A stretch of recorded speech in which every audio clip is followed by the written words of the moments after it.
Hello and welcome, I'm Izzy at Minerva. We're going to be looking at how to alter our Amelia Dress sewing pattern, which is one of our Minerva Exclusive sewing patterns, and we are going to be altering it and hacking it in order to create a square neckline and a button up front rather than a zip up back. So we've got two little alterations that we're going to be doing here. These alterations are really easy to follow along. I'm going to be showing you step by step how to do these alterations, and then I'm also going to show you how to sew up the pattern as well. And so in order to follow along today, you're going to need the Amelia sewing pattern, you're going to need obviously your fabric and your pattern drafting tools, which are listed next to me here.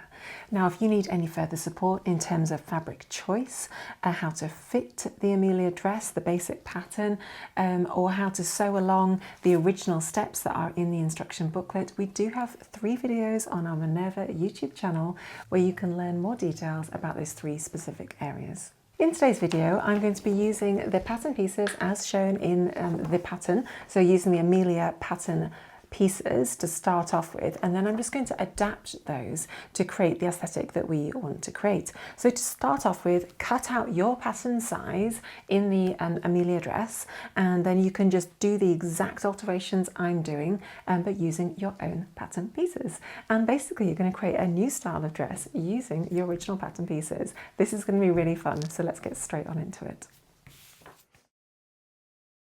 Now we're actually going to be altering practically every single pattern piece except for the sleeve with this hack. So we're just going to do one piece at a time just to keep it really nice and straightforward. Now we're going to start off by looking at the front bodice pattern piece, which is a size B. As I said, I've cut out my size, which is a size G. Okay, the first thing we're going to do is to create our square neckline. Mark your 1.5 centimetre seam allowance on the shoulder seam up here to start off with, just so we've got that nice and clear. And working from the centre front line here, just mark a point from the bottom of that V and just send a line that is going perpendicular to the centre front straight out. Now I'm using a fat Sharpie pen here so you can see on the screen above, but don't forget at home to use a nice sharp pencil. Okay, and then making sure that your ruler is running perpendicular to that line you just drew, send up a line up to where the seam allowance is up here. Okay, basically just cut along that line. That's your square neckline. Add a strip of paper to extend out that centre front line. And then just dash out your seam allowance, which will be 1.5 centimetres. Just dash it out at the top of the neckline there. And also just extend out the bottom line here with a little dashed line. And mark your 1.5 centimetre seam allowance at that point too. I'm going to be using these buttons here. So take a few of those buttons and just place them where you think, they need to go, what distance. I think probably 3 little buttons is a little bit excessive at that point. So I'm just going to suggest we show 2 buttons equidistant from each other, and then we can put another one down on the skirt a little bit later. So work out the proportions of your buttons and where you want them to go. My buttons are 1 centimetre wide, and I want my first one to sit really close up to the top. So basically I'm trying to mark where I want my buttons to go now. So I want the centre of my button to be 1 centimetre drop down from the centre front line. So this is going to be my button location there. And I want my next one to be 6 centimetres below the first one. Okay, so those are my 2 button locations. Now we want to mark the extent of the button stand, so how much wider does this piece of fabric need to be as it buttons up down the front, and basically it needs to be, it is completely up to you, but you can see my button is 1 centimetre wide, so I want to extend the width of this by at least 1 centimetre, and I'm actually going to do it by 1.5 centimetres just to be on the safe side. So dash out a little line, which is the extent of your button stand. For me, it is 1.5 centimetres. And you can just label this button if you want to, just to be really clear. Now, the only other thing that I'm thinking of when I'm looking at the design of this pattern is that up at the top up here, there's a really clear point, isn't there? It kind of goes up to a sharp point at this point here.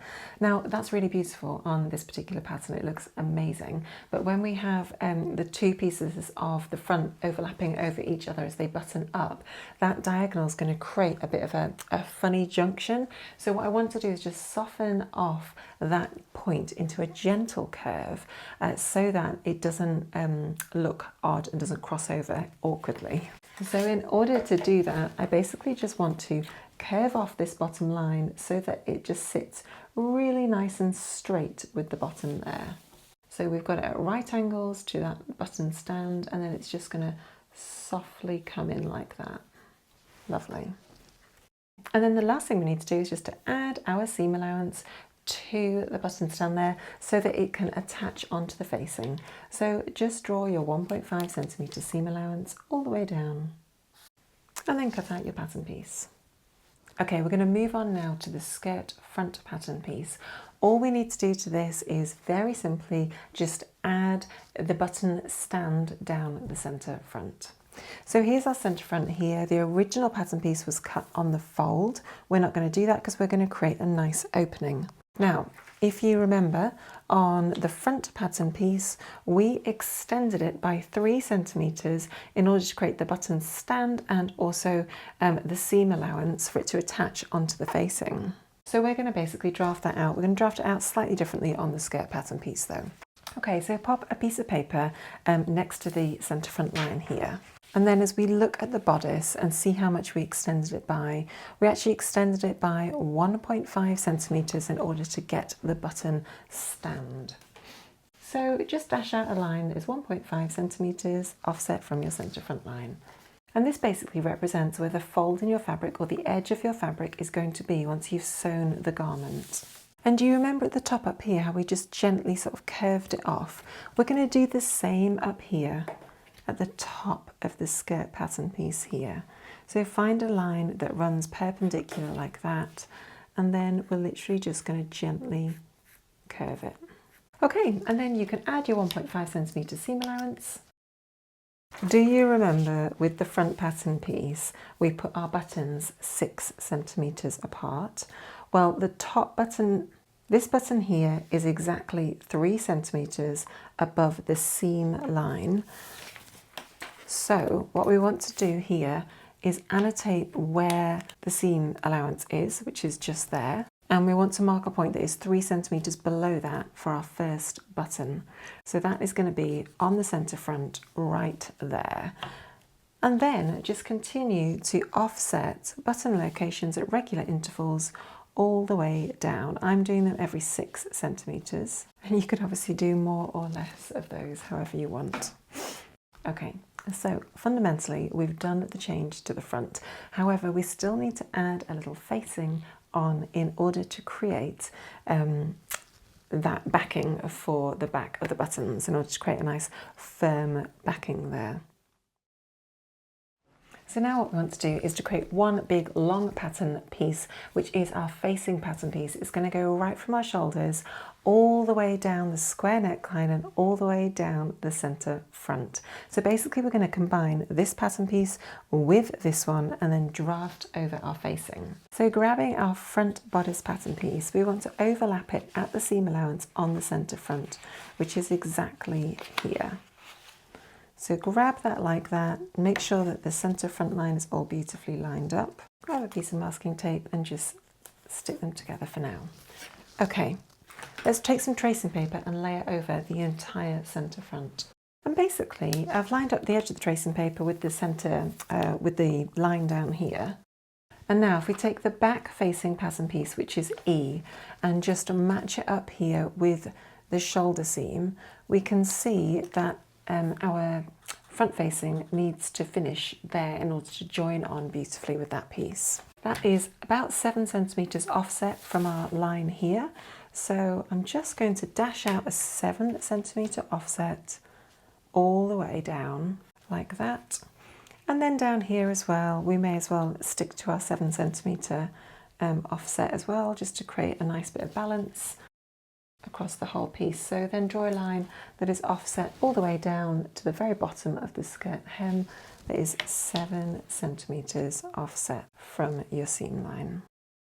And then here we just want to create a very gentle curve. You can probably just eyeball this and just bring that in really nice and gently. And then just trace over the square neckline. Annotate your pattern piece, so this is the front facing A, and we're going to cut 2. It might be helpful as well, because this is a new pattern piece, just to annotate where the grain line is. The grain line runs parallel with the centre front, which is right here. Okay, and that's all it is. Cut out your facing piece.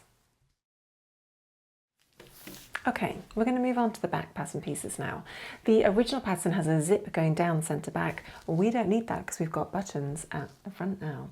So what we're going to do is actually remove the seam allowance down the centre back so that we can cut it on the fold. And so very simply, grab your ruler, mark your 1.5 centimetre seam allowance all the way down the centre back. Cut along that line. And then annotate it to say place on fold. And here it needs to say cut 1 on fold. Excellent. Let's repeat that whole process for the bodice back as well. So we've got 2 pattern pieces here, D and E, the back facing and the back bodice. We're just going to draw our 1.5 centimetre seam allowance straight down the back there, and also straight down the facing. Remove that seam allowance and then annotate to say place on fold. Lovely. Okay, so there we have it. We have redrafted all of our pattern pieces. There's quite a few changes there because obviously, although the fit will still remain the same, we've fundamentally changed how the garment opens up completely. So lots of nice little changes there. Okay, let's take a look at how we're going to sew up this pattern. We're going to use this stunning fabric behind me. So this fabric is our silhouette fabric. It is our Minerva Exclusive Viscose Chalet. You can see it's got a really nice drape to it. It's going to hang absolutely beautifully. I can't wait to sew it up. Now, as usual with these little hack videos, I'm only going to demo to you the steps that are different and alter from the original instructions. If you need help sewing the original steps, obviously you've got the guidance in the booklet here, and don't forget you've also got the sew along on our Minerva YouTube channel. So let's start the sewing process and let's see what it looks like at the end. Starting with step 1, you can see that our facing pieces look very different to the ones in the picture now, but we're still going to do the same technique. We've interfaced them, and then we're going to just overlock down the outside edge of each of these. We're also going to stay stitch around the neckline, stay stitch around the front neckline, which is obviously in 2 parts now, and the back, exactly as we do in step 1, but just with our different shaped pieces. Okay, so just like that. Next, we've got the back bodice and the back skirt. Now, we are going to follow step 2 and prepare the darts in exactly the same way as the instructions say, but obviously we have got 1 complete back bodice rather than 2 separate ones because we've removed the zip down the back and replaced it with buttons at the front. So continue to follow steps 3 and step 4 by sewing the back bodice and the back skirt together. Once you've sewn the back pieces together, we're then going to move on to step 8, which says to align the shoulder seams of the front bodice to the back bodice with right sides together and then stitch them together. However, for us, we have 2 separate front pieces, not 1 front piece as the image in the graphic in the book showed. So we've actually got 2 separate pieces because we've got our buttons down the front. So that's the only difference. And all we're going to do now is pin these in place and sew them as per the instructions. Next, we're going to move on to step 9, which talks about stitching the shoulder seam of the facing together. So we've done that in this step already. It's exactly the same as per the instructions, just obviously we've got slightly different shapes of facing. Now we're not going to move on to step 10 yet because we haven't attached the skirt yet to the front, and because our facing has this really long strip that goes all the way down to the hemline for our buttons, we need to sew the front skirt onto the front bodice before we can attach the facing onto the main body of the dress. So let's do that next. Follow the instructions on step 13. We're basically going to prepare our gathers as per the instructions by running 2 lines of parallel stitches within the seam allowance from one notch to the other to create gathering stitches. Make sure you leave a nice long tail of thread at one end and you reinforce the other end of the stitches as you sew it. Okay, now that you've created those gathering stitches, which we can then pull to create gathers at the front up here, we're now going to attach the bodice to the skirt, but obviously we've only got half of the skirt to attach one at a time. So with right sides together, lay the top over the skirt and pin in place from the centre front to the notch to start off with, the bit that's not gathered. And then pin from the side seam to the notch as well. And this again is the ungathered section. Then pull 2 of the threads on one side of the bodice top and just pull those threads to create further gathers on the top so that the width of the fabric at the top aligns and matches the width of the fabric of the skirt. Once you're happy with that, just tie a little knot with the loose ends of the thread at that point and then just pin in place. Sew that together using your standard seam allowance and then finish using your preferred method. Then repeat for the other side. So what we've got now is we have got the front all sewn together, shoulders are sewn from the front onto the back pattern piece, and now we can attach the facing. So with right sides together, place the facing over the main body of the dress. Make sure you align the shoulder seams and the front, it should all line up really nicely and perfectly, and then pin in place all the way around. Okay, once it's all pinned, we're just going to sew using our standard seam allowance. Okay, so effectively what we've done at this point is we've completed step 10. So what we need to do next is just to snip off the corners like this and then snip into these sharp corners here.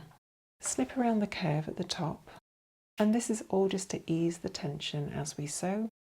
And then we're going to move on to step 11, which is to understitch the facing to the main body of the garment. So what we're going to do is we're actually going to press that seam allowance towards the facing like that, and then we are going to stitch on the facing side, catching the seam allowance underneath, and we're going to do a line of stitches that is just a couple of millimeters away from the folded edge on the facing side. We're going to do that all the way around the facing. Obviously at the corners up here it's going to be harder to do that, so just sew up as far as you can with your sewing machine. Okay, so all of our understitching has now been done. You can see it's just sitting alongside there, all the way around the neckline, and we've then pressed it under so it's looking really nice and flush. The seam here is lining up really beautifully with the top up there, so it's all looking really good. Okay, let's move on to the next step. So effectively we're dropping back onto step 15 now. We're going to sew our side seams as per the instructions. Then we're going to insert our sleeve again as per the instructions, and then we're going to hem the sleeves exactly as it says in step 18. At that point, drop back on with me and we'll take a look at how to sew the buttons down the front before we hem the bottom of the skirt. Okay, once the sleeves are inset and you've got to this point here, we're now going to insert our buttons. Now the buttonhole goes on the right side of the garment and the buttons go on the left side of the garment as you wear it. Okay, so grab your skirt pattern piece, line up the seam allowance line there with the seam allowance of the garment there, and then do the same with the top. Okay, so you can see now where your button placements need to go. And so all I'm going to do is just mark those on either with chalk or with a fabric pen. I'm going to use my seam gauge as well, just as a little guide. So I'm going to line up the seam gauge with each of those buttons, hole placements, just to make sure we're getting them about right. And then I can just send that across to there. Now we said that we wanted our buttons right on the centre front, which is 1.5 centimetres offset from the folded edge. So using whatever method you'd prefer, just mark the top of those button holes at 1.5 centimeters offset from the folded edge. And then once you've marked all those locations the buttonholes on, just sew those buttonholes in place as per your manufacturer's instructions using your sewing machine, and then sew the buttons onto the opposite side. Once that's done, let's go and take a look at it. So here's our Amelia dress that has been completely hacked. It's now got a square neckline and a button up front. As you can see, the fit is still exactly the same, but the square neckline just alters the way the neck looks, and the button up detail completely removes the need for an invisible zip. So loads of changes there, and it looks really gorgeous. I cannot wait to be styling this out and about. So thanks for following today. Thanks for watching. I hope you've really enjoyed that whole process and you feel like you've learned loads too. And as always, you can subscribe to our YouTube channel here at Minerva, where we create some beautiful content for you all about sewing. So thanks for joining me today. I'll see you next time.